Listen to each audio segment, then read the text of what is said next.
Shalom saudara dikasih Tuhan, hari ini kita berjumpa. Saya mau membagikan firman Tuhan dalam Matius 16 ayat 12 tentang ragi.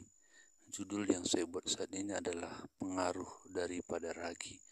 Dalam ayat yang saya katakan ini tadi dikatakan bahwa ragi orang Farisi atau ragi orang Saduki. Maksud daripada ragi di sini adalah pengaruh orang Saduki ataupun orang Farisi. Saudara dikasih Tuhan, pengaruh yang dimaksud Yesus di sini adalah pengaruh yang negatif. Kalau orang Farisi, orang Saduki punya ragi, maka kita juga orang rohani, anak Tuhan juga punya ragi. Ragi adalah yang dimaksud pengaruh.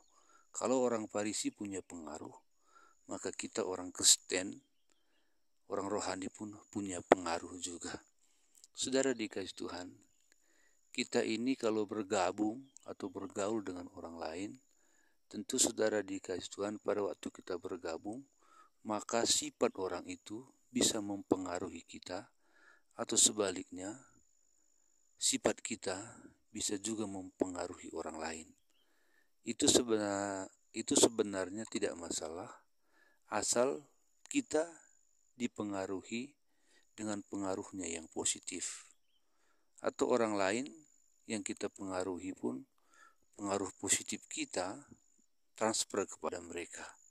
Nah, saudara dikasih Tuhan, itu pengaruh dalam lingkungan ini, dalam pergaulan ini sangatlah kuat. Sangatlah kuat, kemanapun kita pergi itu akan ada selalu pengaruh.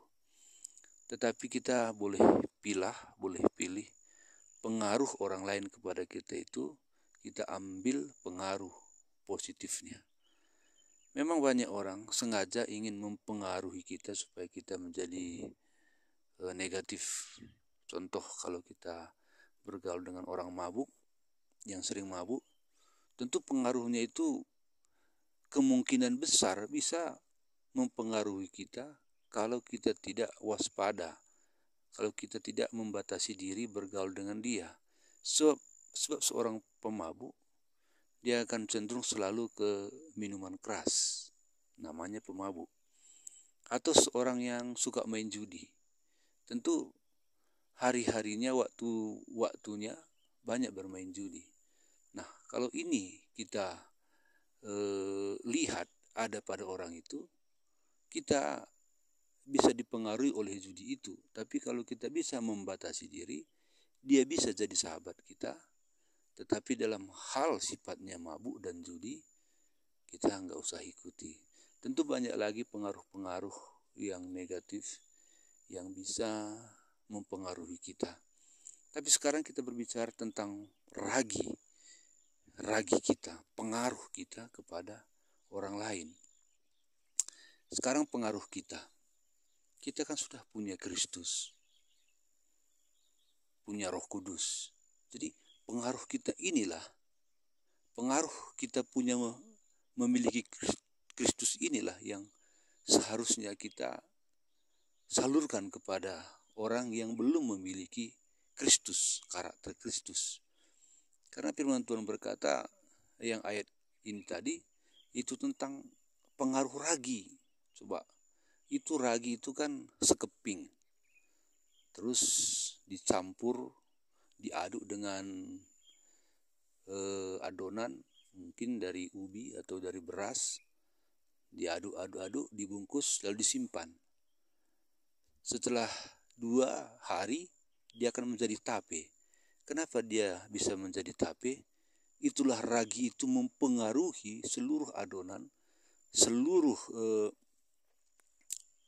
beras, seluruh ubi ataupun nasi tadi, dipengaruhi ragi itu menjadi tape.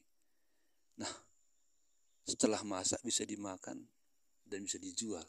Demikian juga kita, saudara, kita punya pengaruh, punya ragi.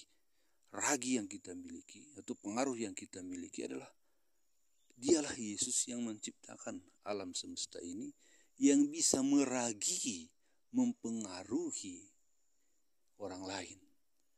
Sebenarnya dan sesungguhnya pengaruh kita anak Tuhan jauh lebih kuat daripada pengaruh dunia. Karena Allah kita jauh lebih hebat dari dunia. Jadi mari saudara, lewat pelajaran ini jangan kita dipengaruhi oleh dunia, tapi kitalah yang mempengaruhi dunia, mengubah dunia. Ragi bisa mengubah adonan menjadi tape, demikian juga kita bisa mempengaruhi orang yang belum kenal Kristus menjadi pengikut Kristus. Sampai di sini saja, Tuhan